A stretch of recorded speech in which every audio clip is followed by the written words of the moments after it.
महाराष्ट्र सरकार के मंत्री नवाब मलिक के दिन मुश्किलों वाले खत्म नहीं हो रहे। हर रोज हर घंटे मुश्किलें बढ़ रही हैं। ईडी की रिमांड खत्म हुई तो मलिक को उम्मीद थी कि कुछ राहत जरूर मिलेगी, लेकिन इस बार तो जेल भेज दिया गया और 7 मार्च की देर शाम नवाब मलिक को आर्थर रोड जेल में शिफ्ट भी कर दिया गया।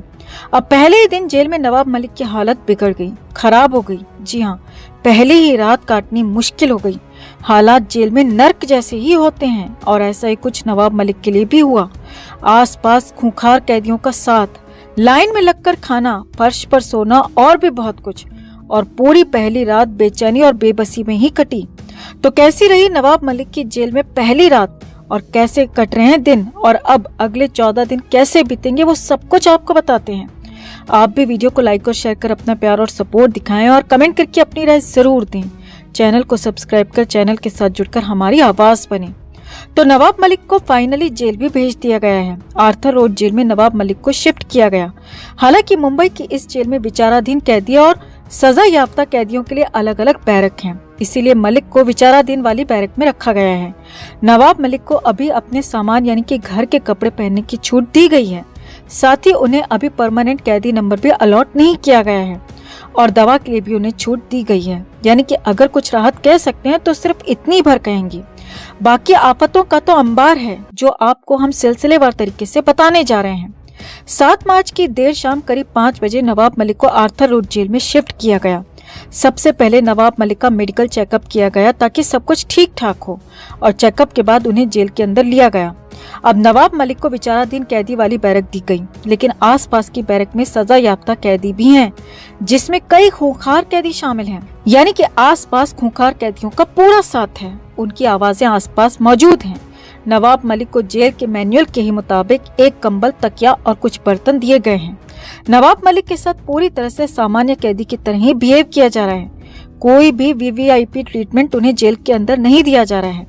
जेल सूत्रों के मुताबिक जेल में आने के बाद नवाब मलिक चुपचाप ही बैठे रहे और उन्होंने किसी से बात नहीं की, रात का खाना भी नहीं खाया। अब असली मुश्किल रात की ही थी जो सबसे भारी पड़ने वाली थी। नवाब मलिक को ईडी की रिमांड में फिर भी ठीक ठाक व्यवस्था मिल रही थी, क्योंकि वहाँ वकील का एक्सेस था, घर का खाना खा सकते थे, दवा तो ले ही सकते थे, और सबसे बड़ी बात बेड भी जेल से बेहतर था। लेकिन यहाँ ऐसा कुछ नहीं था, बल्कि पत्थर का फर्श था और सिर्फ एक कंबल साथ में मौजूद था और एक तकिया।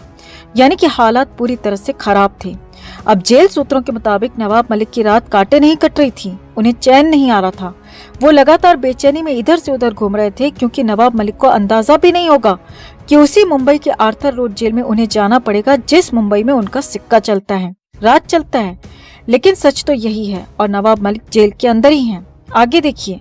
जेल सूत्रों के मुताबिक नवाब मलिक रात भर परेशान होते रहे, बिस्तर पर बेहद कम ही बैठे रहे, कभी बैठ जाते, कभी उठ जाते, कभी चलने लगते, क्योंकि उन्हें चैन आ नहीं रहा था और यकीन हो नहीं रहा था कि वो जेल के अंदर हैं। अब जेल सूत्रों के मुताबिक उनके चेहरे पर बेबसी साफ झलक रही थी। जी हाँ, भले ही बाहर मीडिया के सामने नवाब मलिक हाथ ऊपर उठाकर इशारे कर रहे थे, मुस्कुरा रहे थे, लेकिन जेल के अंदर उनके चेहरे पर बेबसी, बेचैनी साफ साफ झलक रही थी। पूरी रात नवाब मलिक के इंतजार में कटी, कब सुबह हो, कब सुबह के 6 बजे, क्योंकि सुबह के 6 बजे से ही जेल में सामान्य हलचल शुरू होती है, सामान्य दिन शुरू होता है। लेकिन मलिक के लिए दिन कहाँ सामान्य शुरू हो पाता। जेल में तो हर दिन एक जैसा ही होने वाला है। यानी कि नवाब मलिक की जेल में पहली रात पूरी तरह से बेचैन रात रही। उनकी हालत बेहद ही खराब रही। अब कंडीशन यह है कि आगे हालात और भी खराब हो सकते हैं, क्योंकि अभी तो पूरे 14 दिन जेल में रहना है। आर्थर रोड जेल में रहना बेहद मुश्किलों भरा होने वाला है। अब यहाँ पर समझिए कि नवाब मलिक को जेल की ड्रेस और कैदी नंबर तो नहीं दिया गया है, लेकिन उन्हें टेम्पररी कैदी नंबर जरूर मिलेगा, जो उन्हें कुछ वक्त बाद दिया जाएगा। नवाब मलिक घर से सिर्फ 4500 रुपए मंगा सकते हैं, और वो भी मनी ऑर्डर के जरिए, और पूरे महीने इसी 4500 में काम चलाना होगा। इन 4500 रुपयों से नवाब मलिक जेल की कैंटीन से खाना मंगा सकते हैं, पानी मंगा सकते हैं, और भी जो सामान कैंटीन में उपलब्ध है उसे मंगा सकते हैं। अब एक वक्त का खाना ही हजारों रुपयों का खाने वाले नवाब मलिक के लिए हर महीने 4500 से कैसे गुजारा होगा, ये बेहद मुश्किल है, क्योंकि जेल का खाना नवाब मलिक खाएंगे इसकी संभावना बेहद कम ही है, क्योंकि उनको स्वास्थ्य संबंधी भी कई समस्याएं हैं। हालांकि जेल में कैदियों के लिए डॉक्टर की भी व्यवस्था होती है, लेकिन वो सिर्फ सामान्य बीमारियां ही देख पाते हैं और जेल के अंदर जो खाना बनता है वो सामान्य कैदियों के लिए हर तरह से बनता है और इसीलिए नवाब मलिक के स्वास्थ्य को देखते हुए ये खाना उनके लिए मुश्किलें और बढ़ा सकता है। आगे देखिए, नवाब मलिक के बैरक में अन्य कितने लोग रखे गए हैं ये तो अभी साफ साफ पता नहीं चल पाया है, लेकिन इतना जरूर है कि जेल में जो भी बैरक है उनमें बैरक के अंदर ही वॉशरूम होता है और हर वक्त उसकी बदबू से हालत खराब ही रहती है। यानी कि नवाब मलिक को भी अब उसी हालत में रहना है, अगले 14 दिन और रातें भी उसी हालत में उसी बदबू के बीच में काटनी है। तो कुल मिलाकर पहले दिन पहली ही रात नवाब मलिक की हालत खराब हो गई। रात काटे नहीं कट रही है, खाना खाया नहीं गया, फर्श पर सोए नहीं और अगले 14 दिन तो और भी मुश्किल भरे हो सकते हैं, जिसकी बानगी हमने आपको बता दी। और अगर जेल मैनुअल में थोड़ी सी भी सख्ती होती है, अगर नवाब मलिक को कोर्ट की तरफ से घर का खाना या फिर कोई और राहत नहीं मिलती है तो हालात उनके लिए और खराब हो सकते हैं। तो आपको क्या लगता है, क्या अब नवाब मलिक को ज्यादा परेशान किया जा रहा है या फिर ये तो सजा की शुरुआत है? अभी तो लंबी सजा काटनी बाकी है। कमेंट करके आप भी अपनी राय जरूर रखें और वीडियो को लाइक और शेयर कर अपना प्यार और सपोर्ट भी जरूर दिखाएं। तो नवाब मलिक को 23 फरवरी को गिरफ्तार किया गया था। 25 फरवरी को नवाब मलिक को अस्पताल ले जाया गया। मलिक को पेट में दर्द की शिकायत बढ़ गई थी और अचानक उन्हें जेजे अस्पताल में भर्ती कराया गया। करीब 4 दिन तक नवाब मलिक का इलाज हुआ और 28 फरवरी की सुबह सुबह खबर आई कि नवाब मलिक अब ठीक हैं और उन्हें डिस्चार्ज कर दिया जाएगा। लेकिन इसमें भी लंबा वक्त लग गया और दोपहर बाद ही नवाब मलिक डिस्चार्ज हो पाए। अब ईडी तो पहले से ही तैयार बैठी थी और ईडी से इंतजार नहीं हो रहा था, क्योंकि ईडी के पास सिर्फ 3 मार्च तक की रिमांड फिलहाल है। लिहाजा जैसे ही नवाब मलिक जेजे अस्पताल से डिस्चार्ज हुए तो ईडी ने भी तुरंत एक्शन शुरू कर दिया और फॉर्मेलिटीज पूरी करने के बाद नवाब मलिक को लेकर मलाड स्थित अपने ऑफिस पहुंच गए और वहीं पर बनाए गए लॉकअप में एक बार फिर से नवाब मलिक को रख दिया गया। अब शायद नवाब मलिक को लगा होगा कि आज ही अस्पताल से छुट्टी मिली है या फिर आज देर हो गई है तो पूछताछ नहीं होगी, लेकिन ऐसा कुछ नहीं था। जी हाँ, देर शाम को ही नवाब मलिक से पूछताछ एक बार फिर से शुरू हो गई।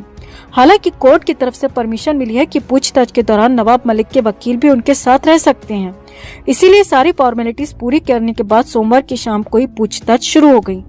अब हालात ये थे कि नवाब मलिक इसके लिए तैयार नहीं थे। जी हाँ, अभी अभी अस्पताल से आए नवाब मलिक आराम करना चाहते थे, रेस्ट करना चाहते थे, मगर ईडी ने नवाब मलिक की बीमारी पर कोई रहम नहीं दिखाया और पूछताछ की टेबल पर उन्हें ले गए। ईडी सूत्रों के मुताबिक इस बार भी नवाब मलिक ने सवालों का संतोषजनक जवाब दिया ही नहीं।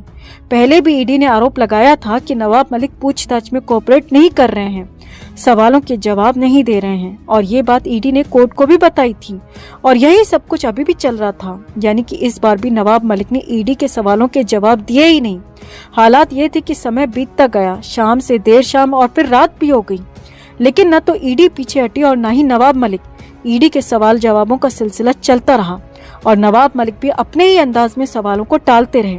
हालात ये थे कि नवाब मलिक ने खुद को आराम करने की जरूरत बता दी, लेकिन ईडी अधिकारी पूछताछ जारी रख रहे थे। जी हाँ, सूत्रों के मुताबिक रात होने के बाद भी पूछताछ रोकी नहीं गई, पूछताछ जारी